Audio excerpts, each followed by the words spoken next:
Salam Pramuka, apa kabar semuanya hari ini? Semoga semuanya dalam keadaan sehat dan tetap semangat. Kali ini kita akan membahas tentang seorang pramuka dapat menggunakan bahasa Indonesia yang baik dan benar. Silakan ambil posisi yang nyaman, kita akan belajar santai tapi serius. Menggunakan bahasa Indonesia yang baik dan benar. Bagaimana menggunakan bahasa Indonesia dengan baik dan benar? Meskipun sudah sering didengar, ternyata belum semua orang memahami makna istilah baik dan benar dalam berbahasa. Tidak semua bahasa yang baik itu benar, dan sebaliknya, tidak semua bahasa yang benar itu baik.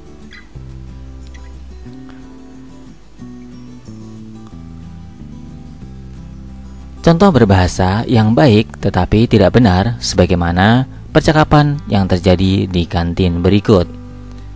Seorang calon pembeli berkata kepada ibu penjual, "Bu, kopi 1, gulanya dikit aja." Ibu penjual berkata, "Pakai susu?" Pembeli pun berkata, "Nggak usah." Sedangkan contoh berbahasa yang benar tetapi tidak baik sebagaimana percakapan yang terjadi di pasar berikut. Seorang calon pembeli bertanya, "Ibu, berapakah harga 1 kilo daging sapi?" Penjual menjawab, 100.000. Pembeli berkata, "Bolehkah saya menawar 85.000?" Ini adalah dua contoh percakapan. Yang pertama adalah percakapan yang baik tetapi tidak benar, sedangkan yang kedua adalah percakapan yang menggunakan bahasa Indonesia yang benar tetapi tidak baik. Tentunya yang terbaik adalah bisa berbahasa dengan baik dan benar. Untuk dapat melakukannya, perlu dipahami dulu apa yang dimaksud dengan baik dan benar tersebut. Pertama, bahasa yang baik adalah bahasa yang sesuai dengan situasi. Sebagai alat komunikasi, bahasa harus dapat efektif menyampaikan maksud kepada lawan bicara. Sedangkan bahasa yang benar adalah bahasa yang sesuai dengan kaidah bahasa baku, baik kaidah untuk bahasa baku tertulis maupun bahasa baku lisan. Sekarang kita bahas bahasa yang baik. Bahasa yang baik adalah bahasa yang sesuai dengan situasi. Sebagai alat komunikasi, bahasa harus dapat efektif menyampaikan maksud kepada lawan bicara. Karenanya, laras bahasa yang dipilih harus sesuai. Ada 5 laras bahasa yang dapat digunakan sesuai situasi, berturut-turut sesuai derajat keformalannya. Yang pertama, ragam beku atau frozen. Digunakan pada situasi hikmat dan sangat sedikit memungkinkan keleluasaan seperti pada kitab suci, keputusan pengadilan, dan upacara pernikahan. Yang kedua, ragam resmi atau formal. Digunakan dalam komunikasi resmi seperti pada pidato, rapat resmi, dan jurnal ilmiah.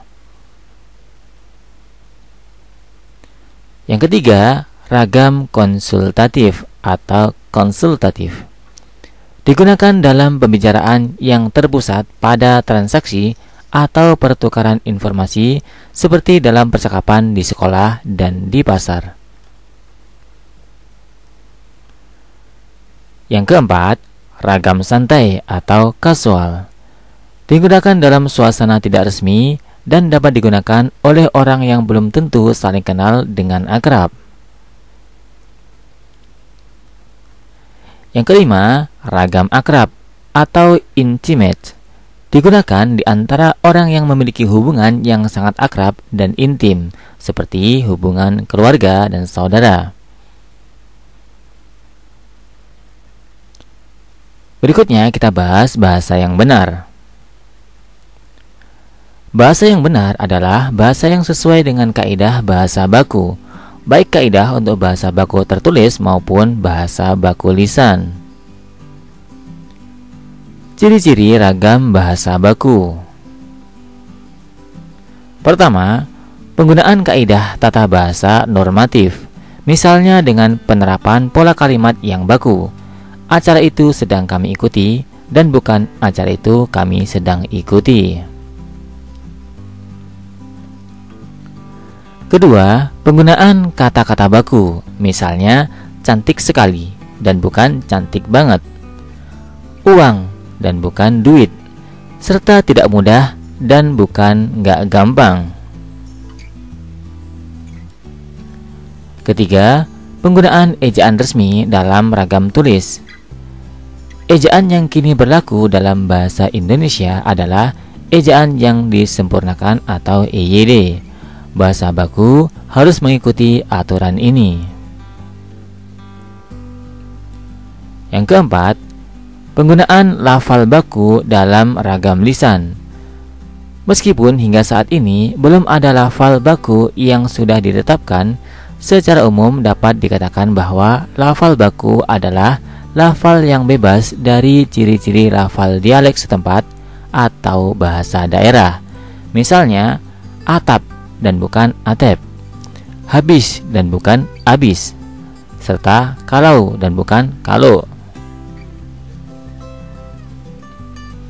Kelima, penggunaan kalimat secara efektif. Di luar pendapat umum yang mengatakan bahwa bahasa Indonesia itu bertele-tele, bahasa baku sebenarnya mengharuskan komunikasi efektif. Pesan pembicara atau penulis harus diterima oleh pendengar atau pembaca persis sesuai dengan maksud aslinya. Seorang pramuka hendaknya membiasakan diri dengan bahasa yang baik dalam kesehariannya. Saatnya kita tes pengetahuan dari apa yang telah kita pelajari tadi.